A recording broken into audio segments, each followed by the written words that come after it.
Buenas, en este video vamos a hablar sobre el boom latinoamericano y el libro que escogimos. Primero vamos a comenzar con ¿qué es el boom latinoamericano? El boom latinoamericano se conoce como un fenómeno editorial y literario que destacó en la literatura de la década de 1960 a 1970, con las innovaciones novelísticas de la época, y fue uno de los fenómenos que impulsó la novela del realismo mágico. Además, cabe destacar que no se considera un movimiento literario, sino que se desarrolló de la mano de uno. Los temas y personajes corresponden a la realidad latinoamericana que se estaba pasando por esa época, representando problemas sociales y políticos de nuestras sociedades mexicanas en aquellos tiempos. Trataba con temas de conflictos sociales, políticos y económicos. Durante el fenómeno del boom latinoamericano, los géneros literarios principales fueron las novelas y los cuentos, y las formas principales en las que eran contados eran dos. La fantasía, que con esta, para recrearla, los autores tomaban palabras utilizadas en el argot popular, creando juegos de palabras o monólogos de una manera onírica, con destellos de fantasía y ficción. Y por último, el realismo mágico, que se basa en que las cosas irreales se tratan como si fueran reales y cotidianas, y las cosas cotidianas como si fuesen irreales. En cuanto a las técnicas narrativas que se utilizaban, destacan por el trasloque, el uso del contrapunto, se manejaba el tiempo cíclico cubista y también técnicas como la introspectiva, el flash forward y el flashback, el uso de los narradores omnisciente, múltiple y simultáneo, y las figuras literarias y otros recursos empleados como el puntilismo, erotismo, metáfora, símil, monólogo interior, epíteto y hipérbole.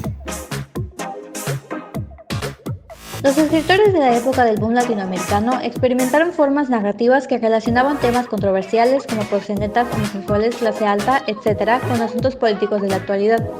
Los cuatro autores representantes de este fenómeno literario son Gabriel García Márquez, quien es conocido más que nada por su obra maestra Cien años de soledad. Su estilo era mágico y realista e influyó en la literatura latinoamericana y mundial. Julio Cortázar, quien es famoso por su novela experimental Rayuela y sus cuentos cortos, que desafiaron las convenciones literarias y exploraron nuevas formas de narrativa. Luego Mario Vargas Llosa, quien es un autor versátil, conocido por obras como La ciudad de los perros y La casa verde. Y por último tenemos a Carlos Fuentes, quien es conocido por novelas como La región más transparente y La muerte de Artemio Cruz. Su trabajo exploró la historia y la identidad de México.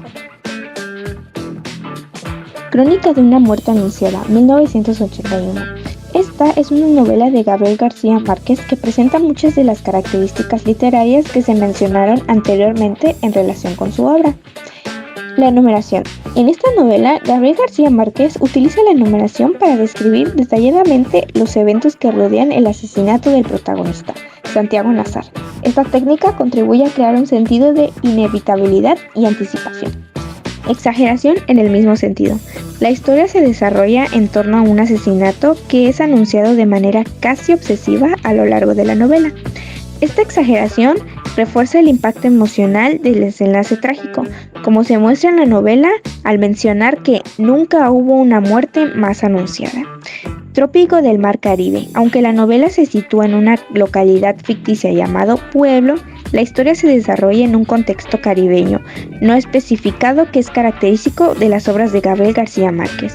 En la novela se menciona mucho a la costa caribeña, como en el fragmento "En los días claros del verano se alcanza a ver el horizonte nítido del Caribe". La mujer es fuerte y el hombre es débil. Ángela Vicario, uno de los personajes femeninos, juega un papel crucial en la trama al revelar el nombre del asesino y su participación. En contraste, Santiago Nazar es retratado como un personaje pasivo y ajeno a su destino. Lenguaje poético. La narrativa de García Márquez en esta novela está imbuida de un lenguaje poético que crea una atmósfera única y evocadora, incluso en medio de la trama de suspenso, como el fragmento extraído de la novela, que nos dice: el buque se fue con las luces encendidas y dejando un reguero de valses de pianola, y por un instante quedamos a la deriva sobre un abismo de incertidumbre, hasta que volvimos a reconocernos unos a otros y nos hundimos en el manglar de la parranda. El uso del adjetivo. Gabriel García Márquez utiliza adjetivos detallados para darle vida a los personajes y al entorno que los rodea, lo que le permite al lector sumergirse profundamente en el mundo de la historia. En la novela se puede ver reflejado cuando describieron a Santiago Nazar como que era esbelto y pálido y tenía los párpados árabes y los cabellos rizados de su padre. Reflejo de la realidad latinoamericana. Aunque la novela es una obra de ficción, aborda temas como el honor, la traición y la violencia en una sociedad latinoamericana ficticia, lo que lo relaciona con la exploración de la realidad social en la obra de García Márquez. Crónicas de una muerte anunciada es un ejemplo destacado de la maestría de García Márquez en la creación de narrativas ricas y complejas que fusionan elementos culturales, sociales y psicológicos en una trama fascinante y trágica.